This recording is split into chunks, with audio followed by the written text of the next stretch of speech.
Hey everyone, how's it going? Hope everyone's doing fine. One very reliable factor for you to consider whether you want to invest in a particular company or not is something that is known as economic moat.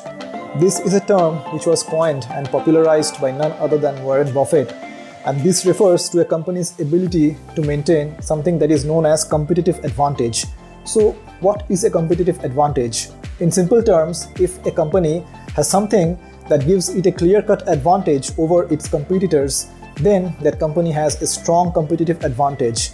And when it is able to maintain that for a long period of time, then that company will end up having something that is known as an economic moat.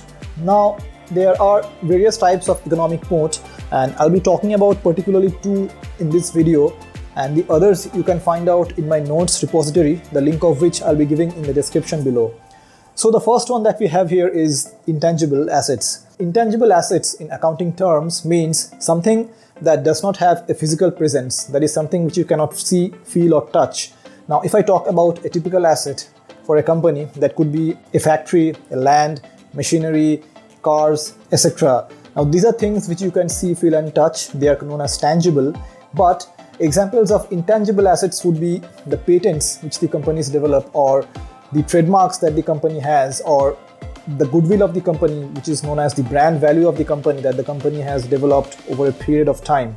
These all are intangible assets. Now let's take the example of a company known as Coca-Cola.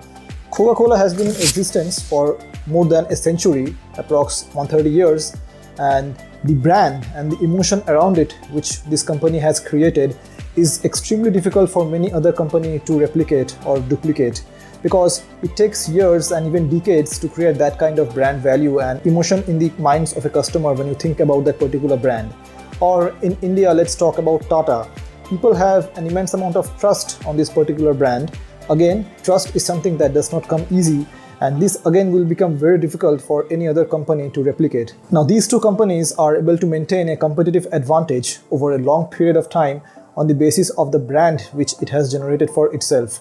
So that gives it an economic moat. Now if I talk about another kind of intangible assets, that's patents, and pharma companies are the ones who have a lot of patents, and that again gives it an economic moat because it takes time, a lot of research and development and a lot of money to come up with patents, and this is something which pharma companies normally have, and again it's also very difficult to replicate that. So that's how these companies are able to create an economic moat based on its intangible assets. Now the second type that I want to talk about is switching costs.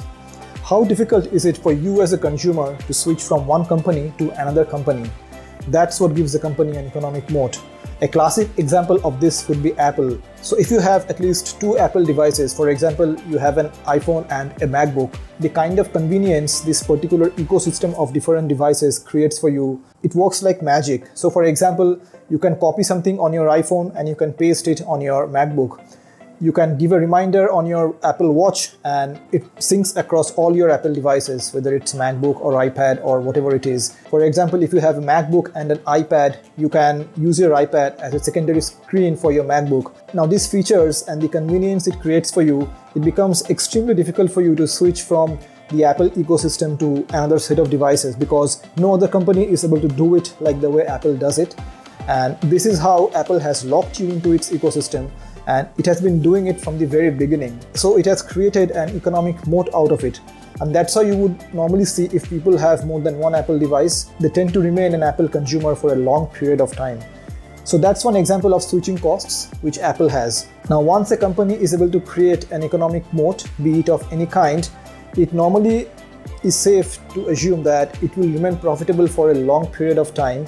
And that's the reason why you can consider investing in that particular company. Now one point which I would like to mention is having an economic moat is not the only criteria for you to consider investing in a particular company. This is from the perspective of long-term investing. So another factor which you can consider doing is the fundamental analysis, that is looking at the financials and deciding as to how the company is functioning. And you should also stay abreast with upcoming developments in that particular sector. So if I have to give the example of Nokia, if someone had asked you to invest in Nokia around 5-6 years before the iPhone came out, No one would have said no, right? Because Nokia was the market leader in mobile phones, and until iPhone came out, because they were not able to predict as to where that particular sector was heading, it was not able to properly innovate and predict as to what the consumers actually wanted. And when Apple came and finally did it, Nokia went where it finally went. So that's how a company might look very well as of today based on the economic moats it has, but you should always be abreast with that particular industry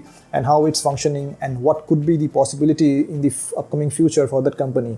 But yeah, having said all that, economic moat can be a very potent way for you to shortlist few companies and then look at other factors that you want to, like the industry analysis, the fundamental analysis, checking the company's financials, and then you can select few from those shortlisted companies and finally go ahead and make an investment in them. To go ahead and see how you can actually purchase US stocks by sitting here in India, you can click here, and if you want to know the reason as to why you should consider investing in US stocks, you can go ahead and click here. That was it for this video, and until the next one, take care, see you, and bye bye.